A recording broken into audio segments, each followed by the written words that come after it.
Have you ever had one of those days where you're simply going about your business, driving carefully, following every rule in the book, only for someone else's sheer stupidity to crash straight into your peaceful afternoon? Yeah, that was my day. And believe me, this wasn't some tiny mishap. It spiraled into one of the most ridiculous showdowns I've ever been dragged into. All thanks to one woman the whole neighborhood knows as Karen and her little daredevil son on a bike. It started on a calm Saturday afternoon. I had just finished running errands. Groceries sat in the back seat, music played quietly, and the road was almost empty. As I turned onto my street, I slowed down like I always did, because kids around here tended to play outside. Then out of absolutely nowhere, bang! I slammed the brakes, heart racing, as a kid on a bike shot directly in front of me. He wasn't paying attention at all, swerving like he thought he was filming a BMX stunt reel.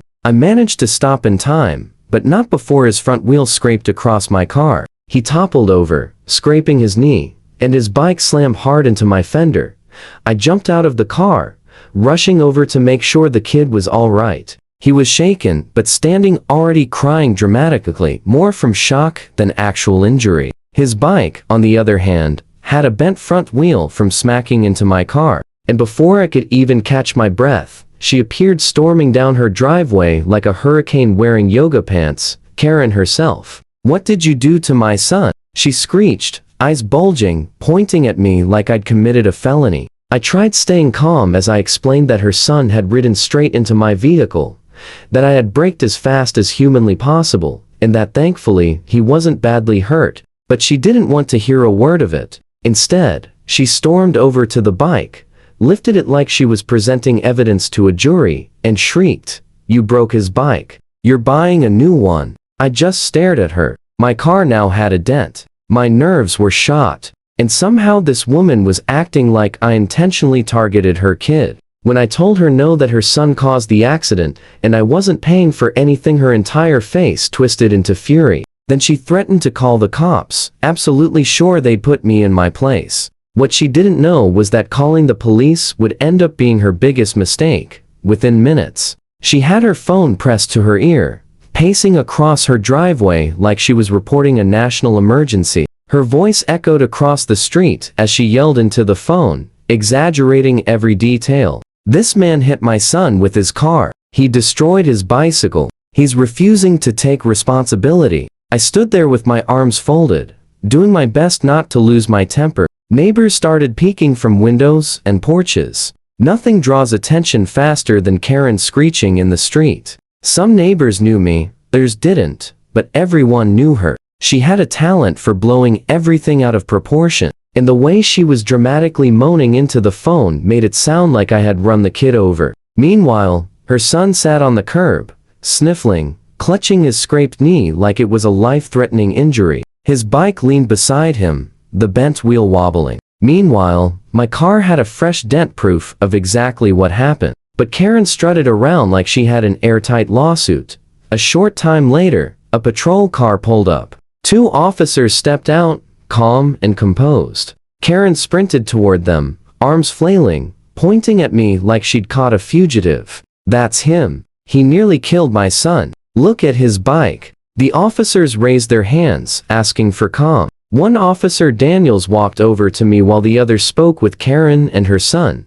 I explained the situation, that I was driving under the speed limit, that the kid swerved directly into my path, and that I stopped immediately. I even pointed out the skid marks on the pavement from braking. Officer Daniels nodded and jotted everything down. Meanwhile, Karen's voice kept rising in pitch as she tried to convince the other officer that I was reckless and needed to be arrested. Her problem? The evidence didn't match her story. The point of impact on my car was low, exactly where the kid's bike hit me. And when the officers asked if anyone had witnessed the accident, neighbor Mr. Johnson stepped outside. He'd seen the whole thing and confirmed my story word for word. Karen's face drained of color as her narrative fell apart, but she still wasn't done. She crossed her arms, stomped her foot like a toddler, and snapped, "I don't care what anyone says. He's paying for a brand new bike." That's when the officers delivered news she absolutely did not want.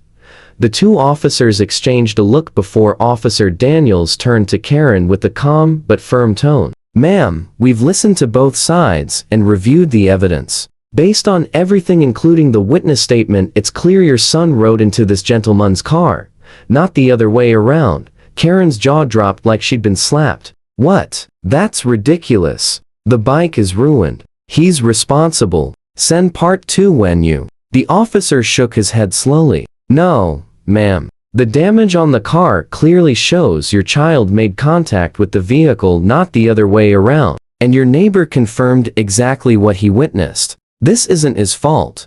Her face flushed bright red. She tried to argue, sputtering like a kettle ready to explode.